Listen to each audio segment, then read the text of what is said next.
Friends, welcome back our channel. आप सभी का आपके अपने चैनल पर स्वागत है। और फाइनली जो है आपका एमआरएस का ऑफिशियल नोटिफिकेशन आउट हो चुका है, जिसमें आज हम देखने वाले हैं कि टोटल आपकी वैकेंसी कितनी है, क्या एग्जाम पैटर्न रहने वाला है, क्या आपकी क्वालिफिकेशन रहेगी, फीस क्या रहेगी, सिलेबस क्या रहने वाला है, सारी चीज़ों को डिटेल में डिस्कस करेंगे। लास्ट टाइम अगर हम बात करें तो एमआरएस में ये था कि भाई जिस स्टेट में वैकेंसी है उसी स्टेट में अगर डोमिसाइल है तो आप फॉर्म भर सकते हो, अदरवाइज अदर स्टेट वाले नहीं कर सकते।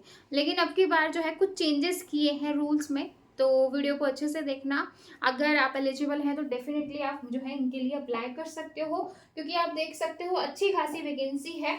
प्रिंसिपल की बात करूँ 303, पीजीटी की बात करूँ 2266, अकाउंटेंट 361, जूनियर सेक्रेटरी असिस्टेंट की 759, लैब अटेंडेंट की 373 और टोटल जो है वो आपकी है 4062, यानी कि 4062 यहाँ पे आपकी वैकेंसी है। ठीक है, अब हम सब्जेक्ट वाइज देख लेते हैं। ये प्रिंसिपल की है, ये है आपकी सब्जेक्ट वाइज। ठीक है, जिस भी बच्चे का जो भी सब्जेक्ट है आप यहाँ पे देख सकते हो, English, Hindi, maths, chemistry, physics, biology, history, geography, commerce, economics और कंप्यूटर साइंस। मैं यहाँ पे बात करने वाली हूँ आपकी कंप्यूटर साइंस की। टोटल वैकेंसी है 172 और अनरिजर्व की है 72, EWS 17, OBC 46, SC 25, ST 12, OH 2 और वीआई 1, एचआई 2 और अदर्स की 2। ठीक है, तो टोटल आपकी ये वैकेंसी है किसके अंदर, कंप्यूटर साइंस के अंदर।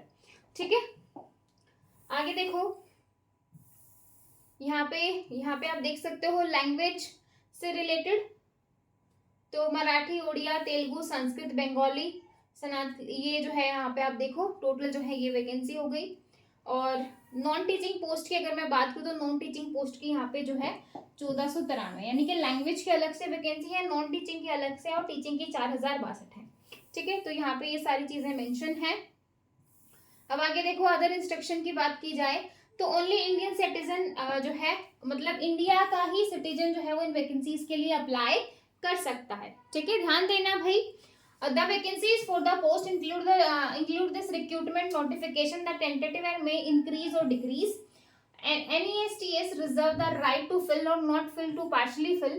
ये सारी चीजें यहाँ पे मेंशन है। ठीक है, कुल मिला के बात ये है कि इंडिया का जो भी बंदा है वो इनके लिए अप्लाई कर सकता है अगर आप एलिजिबल है तो। ठीक है, इसके बाद अगर हम बात करें, list of shortlisted candidate for recruitment to all post include in this recruitment notification will be displayed on NESTS website, so separate correspondence will be entertained in the regard. ठीक है, मतलब आपके जो है उसको मिल जाएगा जब जो भी बच्चा शॉर्ट लिस्टेड होगा। ठीक है, अब यहाँ पे जो है क्वालिफिकेशन की बात की गई है, सैलरी की बात की गई है। तो सैलरी आपकी काफी अच्छी है, जो सेंटर में केवीएस एनवीएस की रहती है तो सेम आपका सैलरी स्ट्रक्चर यहाँ पे है। तो ऐसा नहीं है कि एमआरएस को में आपको सैलरी कम मिलेगी, है ना। तो सैलरी आपकी काफी अच्छी है, सेम जो है आपका यहाँ पे पे लेवल है जो सेंटर में होता है। ठीक है, ये जो है ये आपका जो है सिलेबस है कि किस तरीके से आपका पेपर होगा, आप यहाँ पे देख सकते हो। प्रिंसिपल का है एग्जाम ऑब्जेक्टिव टाइप, 130 मार्क्स का रहने वाला है। 130 मार्क्स से आपको कुछ कुछ एनवीएस याद आ रहा होगा कि एनवीएस में जो है 130 मार्क्स का था, और जो आपका लैंग्वेज कॉम्पिटेंसी 20 मार्क्स का था जो सिर्फ क्वालिफाइंग नेचर था। पर्सनालिटी टेस्ट इंटरव्यू जो है वो 40 मार्क्स का है, किसके लिए, प्रिंसिपल के लिए। रीजनिंग और न्यूमेरिक एबिलिटी है, जनरल अवेयरनेस है, लैंग्वेज कॉम्पिटेंस टेस्ट है जिसमें इंग्लिश, हिंदी है। ठीक है, हर एक जो है 10-10 नंबर का है। एकेडमिक एंड रिसर्च जो है आपका ये सिलेबस के अकॉर्डिंग हो गया, और ये टोटल जो है आपका 150 नंबर, जिसमें 20 नंबर आपका क्वालिफाइंग है। ठीक है, पीजीटी में सेम है आपका 130 मार्क्स का है, और यहाँ पर आपका कोई इंटरव्यू नहीं है, नो इंटरव्यू नहीं है, सिर्फ आपको जो है पेपर क्वालिफाई करना है और शॉर्ट लिस्टेड कैंडिडेट को आपका सिलेक्शन हो जाएगा। तो कुल मिला के आप देखो सिर्फ एक पेपर है और उसके बाद आपकी जॉब। ठीक है, इससे आसान तो कुछ भी नहीं है भाई, है ना।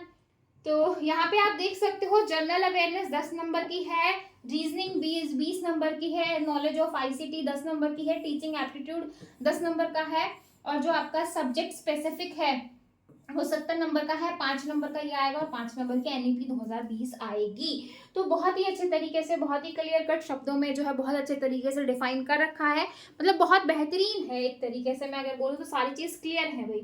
और ये जो आपका 130 नंबर ये टोटल है, 3 घंटे टाइम दिया जाएगा, और 20 नंबर जो है आपका 40% मार्क्स लेना है आपको हिंदी और इंग्लिश के अंदर। ठीक है, इसके बाद देखो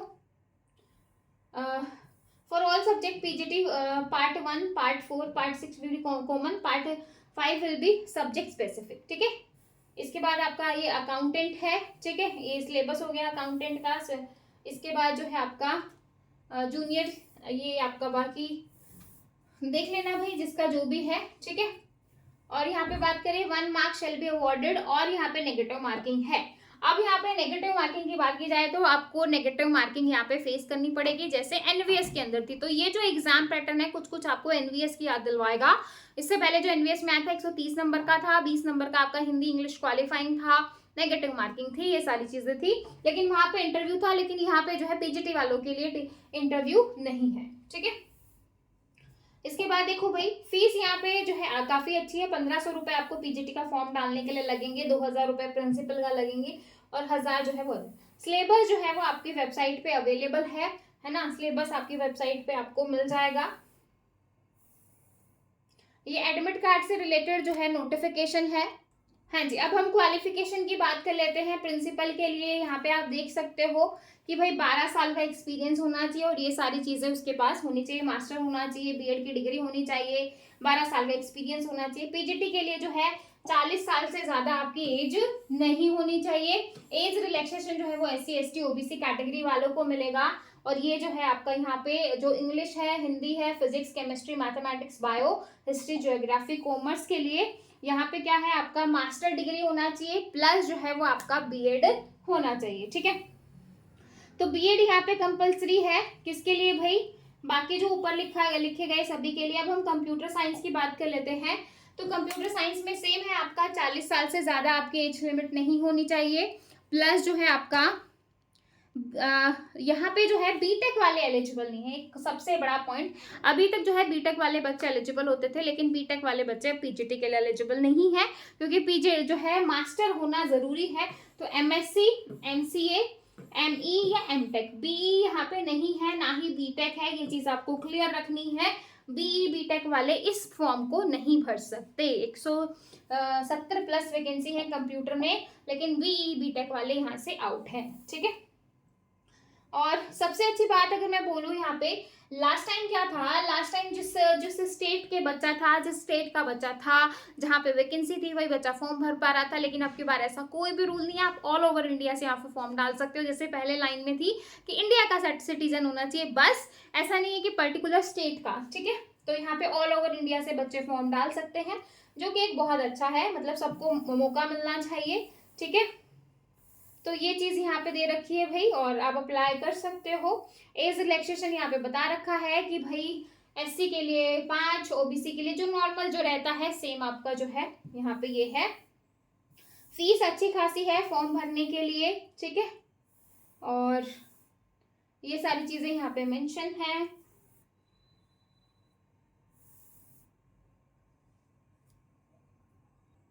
हाँ जी, अब हम बात कर लेते हैं एग्जामिनेशन सिटीज की, कि अगर आप फॉर्म अप्लाई कर सकते हो तो कहाँ पे आपको पेपर देना पड़ेगा।